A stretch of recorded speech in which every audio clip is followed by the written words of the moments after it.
जय हिंद दोस्तों, prep Ninja में आपका स्वागत है। आज एक इम्पोर्टेंट आर्टिकल था बांग्लादेश पे, उसके रिलेटेड ही हम डिस्कस करेंगे। बहुत इंपॉर्टेंट आर्टिकल है क्योंकि बांग्लादेश हमारे नेबर कंट्री है दोस्तों। कुछ दिनों से डिस्टर्ब चालू है, तो हम आज देखेंगे ये तीन पार्टी कौन सी है, इनके आइडियोलॉजी कौन है, ये कौन है, ये औरत कौन है, ये इसका कौन लगता है। ये आर्टिकल हमें कहाँ पे यूज़ होगा, GS1 में या 2 में, 3 में, 4 में, कहाँ पे यूज़ होगा इसका, वो देखेंगे। शेख हसीना, शेख अपने बांग्लादेश और इंडिया के रिलेशन, हिस्टोरिकल रिलेशन वगैरह, ईस्ट पाकिस्तान, वेस्ट पाकिस्तान वगैरह, ये देखेंगे। एडिटोरियल से कुछ पॉइंट निकाले हैं दोस्तों, आप यूज़ कर सकते हो। और आंसर राइटिंग के लिए ये निकाले हैं, तो कोई कोई हिंदी मीडियम वाला रहता तो हिंदी में आंसर लिख सकता है, कोई इंग्लिश वाला तो इंग्लिश में। बायलैंग्वेज किया है दोस्तों मैंने, तो वही आर्टिकल, इंट्रो, बॉडी और कंक्लूजन का पार्ट और दो क्वेश्चन दिए हैं दोस्तों। दो क्वेश्चन डिस्कस करेंगे, एक 10 मार्कर है, 15 मार्कर वगैरह। तो प्लीज़ बने रहे दोस्तों, डिटेल में हम डिस्कस करेंगे। ओके। बांग्लादेश में अभी तीन पार्टी है दोस्तों। एक नेशनल सिटीजन पार्टी, NCP बोलते हैं। आपको पता है 2024 में जुलाई में जेनजी का आंदोलन हुआ था वगैरह, तो वहाँ की गवर्नमेंट गिर गई थी। तो ये जेनजी वाली पार्टी है दोस्तों, जेनजी वाली पार्टी। ओके, सब यंग वगैरह ये है बांग्लादेश। जमात इस्लामी है ये। ईस्ट पाकिस्तान, वेस्ट पाकिस्तान पता है दोस्तों आपको। बांग्लादेश, एक बार हम रिलेशनशिप ही देखेंगे बांग्लादेश के साथ। देखो 1947 में एक वेस्ट पाकिस्तान बना था, एक ईस्ट पाकिस्तान। आज का जो पाकिस्तान था उसे वेस्ट पाकिस्तान बोलते, और आज का जो बांग्लादेश उसे ईस्ट पाकिस्तान बोलते थे। तो पाकिस्तान, वेस्ट पाकिस्तान बहुत एट्रोसिटीज़ वगैरह करता था यहाँ पे बांग्लादेश में। तो 1971 में शेख मुजीबुर रहमान ने, मतलब ये बांग्लादेश लिबरेशन फ्रंट में थे, तो ये मिलके इंदिरा गांधी वगैरह इन सब ने मिलके वहाँ पे बांग्लादेश का निर्माण किया था। तो बांग्लादेश के साथ रिलेशनशिप अच्छे रहते हैं दोस्तों। और 2009 से तो शेख हसीना ही थी 2024 तक, तो बहुत अच्छा रिलेशनशिप था मोदी जी और शेख हसीना जी के बार। मतलब हमने, मतलब हमारा लैंड वगैरह भी दिया था, ज़मीन भी दी थी। दोस्तों एक बार कमेंट करना, लैंड देने के लिए अमेंडमेंट करना ज़रूरी है क्या, अपना इंडिया का हिस्सा किसी दूसरे कंट्री को देने के लिए अमेंडमेंट ज़रूरी है क्या। तो ये वेस्ट पाकिस्तान है दोस्तों। तो ये जो जमात इस्लामी है, ये वेस्ट पाकिस्तान को सपोर्ट करती थी। और वो जब 1971 में जब बांग्लादेश बना था, इसको अपोज करती थी वो वेस्ट पाकिस्तान को सपोर्ट करती थी। देखो कितने कट्टरवादी है ये। ओके। और तीसरी पार्टी है दोस्तों BNP, Bangladesh nationalist party, BNP। तो ये रहमान अख्तर, ये चुन के आ गया है वहाँ से, ये चुन के आ गया है। और यही गवर्नमेंट बनाने वाले हैं अभी, PM पद के लिए। बहुत मतलब इम्पोर्टेंट पर्सन है ये। तो ये मिडल पाथ फॉलो करती है, मतलब ये ज़्यादा कट्टरवादी भी नहीं इसके जैसी, और ज़्यादा एकदम लिबरल भी नहीं है, एक मिडल पाथ जैसा है कुछ तभी इसका। ये फॉलो करे। तीन पार्टियाँ देखी, NCP, जमात इस्लामी, और तीसरी BNP क्या है दोस्तों ये। हमेशा है ना, मतलब बांग्लादेश में जैसे अपनी BJP और कांग्रेस, मतलब 2014 के पहले ऐसा रहता था। BJP कुछ साल रहती थी, 5 साल, बाद में कांग्रेस आती थी, बाद में फिर से BJP आती थी, बाद में कांग्रेस आती थी। सेम वैसा ही बांग्लादेश में पहले अवामी लीग, जो शेख हसीना जो इंडिया को सपोर्ट करती थी, वो आती थी। बाद में BNP से ये आती थी खालिदा जिया, बाद में फिर से ये आती थी। मतलब चलते रहता था उनकी पार्टी का ये, जैसे अभी कांग्रेस और BJP करती है, कुछ स्टेट में वैसा ही है। ओके। तो इनके बारे में देखेंगे। खालिदा जिया है ये BNP पार्टी की थी और PM थी पहले। तो ये दिसंबर में इनकी मौत हो गई। देखो दोस्तों, जुलाई में जेनजी प्रोटेक्शन हुआ, दिसंबर में इनकी मौत हुई। और ये इनके सुपुत्र है, ये उनके पुत्र है, बेटा इनका ये रहमान अख्तर। ये यहाँ से आए हैं, मतलब मतलब फॉरेन से आए हैं। और 2 महीने में इन्होंने कामकाज संभाला और पार्टी का लीडर बना दिया इनको, और अभी PM पद के लिए दावेदार है पूरे। ओके। और ये आर्टिकल कहाँ पे यूज़ होने वाला है अपने को, ये हमें इंटरनेशनल रिलेशन में। Okay, neighbourhood policy. इसके इसका ये आप यहाँ पे भी डाल सकते। ऐसे में नहीं तो CAP असिस्टेंट कमांडर के जो ऐसे रहते हैं, वो नेबरहुड पॉलिसी पे ज़्यादा फोकस करते वगैरह। सिक्योरिटी पे उस पर डाल सकते। तो ये इनके बेटे हैं। ये दिसंबर में इनकी मौत हो गई, मतलब देहांत हो गया इनका। ये इनके बेटों ने बेटे ने ये कर लिया अभी लीड।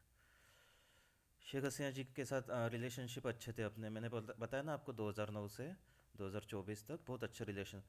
देखो दोस्तों, ये शेख हसीना जब थी ना, तो हमें तो तभी पता चल गया था कि मतलब इसकी गवर्नमेंट चली जाएंगे, क्योंकि बांग्लादेश में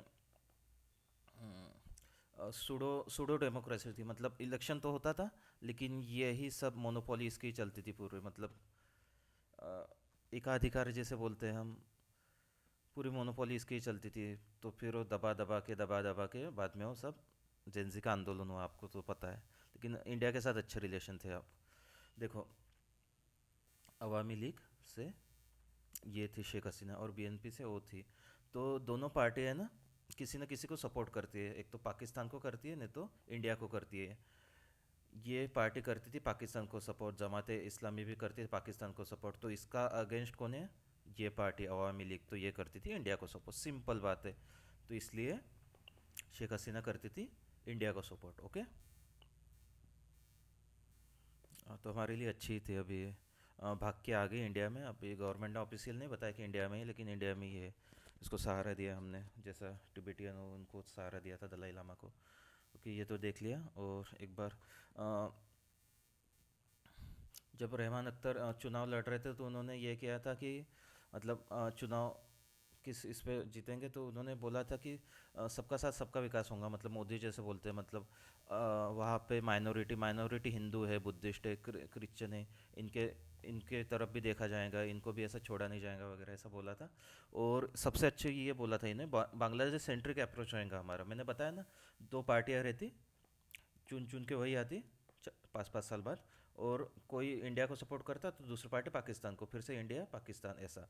लेकिन इन्होंने बोला ना, हम इंडिया को सपोर्ट करेंगे ना पाकिस्तान को, हमारा अप्रोच रहेगा बांग्लादेश सेंट्रिक अप्रोच। बहुत अच्छी बात है दोस्तों। और डेमोक्रेसी मतलब लेखक एडिटोरियल में वही बोलते हैं, डेमोक्रेसी मतलब चुनाव लड़ना और जीतना डेमोक्रेसी नहीं होती। डेमोक्रेसी माइनॉरिटी के तरफ ध्यान देना, वही अपनी जो constitution value, equality, fraternity, liberty वगैरह, नॉन बायसनेस, एक पर्टिकुलर कम्युनिटी के प्रति बायसनेस नहीं होना है वगैरह, ऐसा वैसा।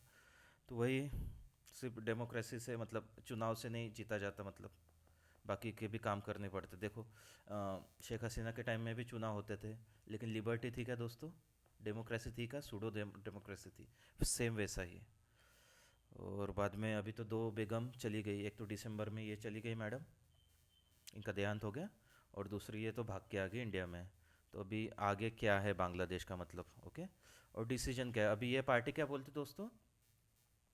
ये पार्टी बोलती, और ये वाली पार्टी बोलती, ये पार्टी बोलती, मतलब मैक्सिमम बांग्लादेश की जो जनता बोलती कि शेख हसीना को हमारे हमारे हवाले कर दो। और उसको मृत्युदंड की भी शिक्षा चाहिए, मतलब एग्जीक्यूशन, मतलब अ, मतलब फांसी की सज़ा सुनाई इसको।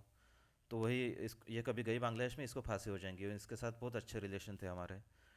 तो लेखक वही बोलता है, मतलब जो जिसने एडिटोरियल लिखा वो वही बोलता है कि अभी शेख हसीना पे इंडिया क्या स्टैंड लेगा। मतलब इसको फिर से बांग्लादेश छोड़ेगा या क्या, मतलब क्या इंडिया का स्टैंड क्या है उस क्लियर करना चाहिए। अगर क्योंकि बांग्लादेश की जो जनता है उनके प्रति इंडिया के प्रति नफरत है, क्योंकि शेख हसीना हमारे पास है और हम छोड़ नहीं रहे उसको वगैरह। तो इसका इसका इस्तेमाल चाइना और पाकिस्तान भी कर सकते हैं, क्योंकि उनको बस अपॉर्चुनिटी चाहिए कि कब इंडिया ऐसा नीचे जाए और हम उसे यूज़ करें। ओके। ये ट्रम्प ने बांग्लादेश के साथ कुछ डील साइन की है, हम बाद में देखेंगे इसको। मतलब इंडिया पे तो 18% टैक्स लगा है, बांग्लादेश पे भी लगा है 19% वगैरह। लेकिन ट्रम्प ने जो हमें पता है कपड़ों का बड़ा मार्केट है बांग्लादेश में, मतलब एक्सपोर्टर इम्पोर्टर। तो बांग्लादेश हमारे से कपड़ा लेता था, रॉ मटेरियल, उसके कपड़े बना के बेचता था। लेकिन अभी ट्रम्प ने ऐसा किया कि रॉ मटेरियल वगैरह जो जिससे कपड़े बनते हैं वो हम प्रोवाइड करेंगे बांग्लादेश को 0% टैरिफ पे।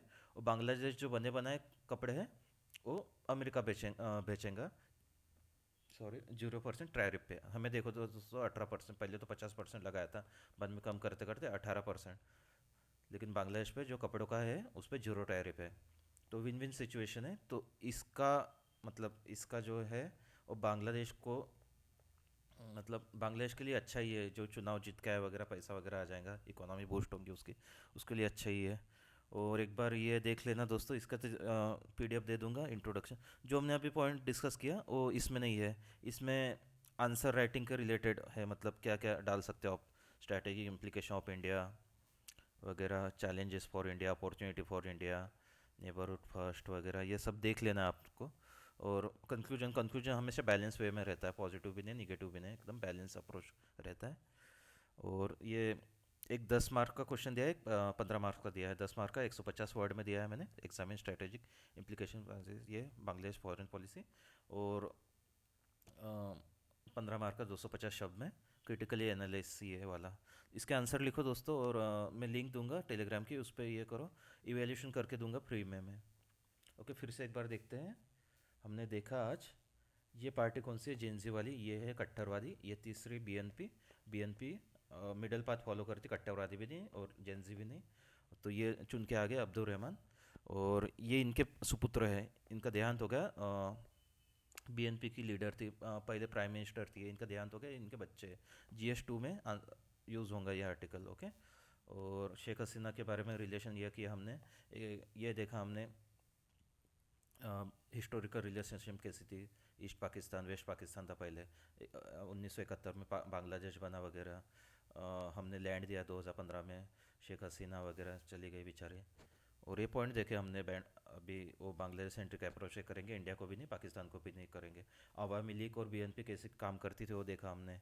और इंडिया को क्या रिलेशन लेंगे अभी, इंडिया इंडिया के ऊपर है ये, शेख हसीना के ऊपर। मतलब शेख हसीना के बारे में क्या ये मतलब क्या डिसीजन लेगा इंडिया। और ये टैरिफ बताया मैंने, 0% टैरिफ लगाई क्लोथ पे, विन विन सिचुएशन है। ये पॉइंट डिस्कस किए, 2 क्वेश्चन दिए।